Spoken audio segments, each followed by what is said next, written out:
Inflation is falling, interest rates are falling, and inventory is falling. What's next? Let's talk about that. Today is Monday, May 15th, and this is your weekly watch where we discuss what's happening in real estate both nationally and locally in Vero Beach. And here are three quick takeaways. Inflation is falling. Both the price inflation seen by companies known as PPI and the price inflation seen by consumers known as CPI have dropped again in April.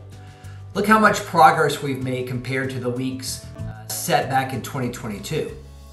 With producers able to pass on lower costs to consumers and rental costs finally slowing, headline CPI should drop below 4% in the next few months.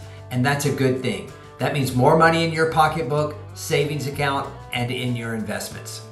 Number two, rates will start falling. The bond market and the Fed hate inflation, and as inflation eases, the Fed will certainly stop raising rates and may start cutting rates, especially if the economy starts to contract.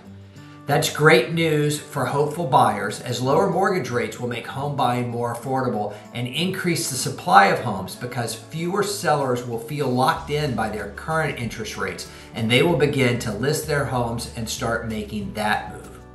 And number three, unfortunately, listings are falling also. The number of active listings nationwide has risen 48% in the last year, which is great, but it's still down 50% from 4 years ago. Demand is rising, but the pace of new listings year to date is running 28% below last year.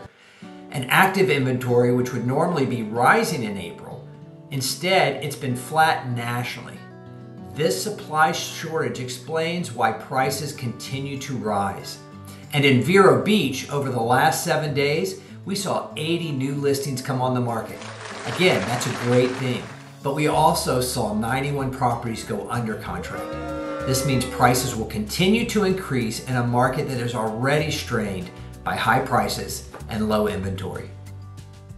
And my final thoughts, and I know I've mentioned this before, but although our market is still very strong for sellers, if you are thinking of selling your home to take advantage of the current situation, you need to know that homes that have not been properly prepared for sale, and by that I mean they're poor landscaping, outdated kitchens and bathrooms, old windows, and by outdated I mean things that are before 2010.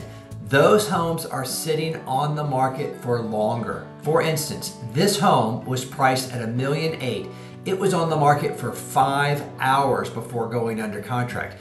It's beautiful, it's updated, and it showed great. There was a line of agents and their buyers out the door waiting to see this property. However, this home has been on the market for 257 days. It's listed at $1.2 million. And it may sit for months until it gets the cosmetic love it needs or the price reduction it needs to get back in line with the reality of our current market.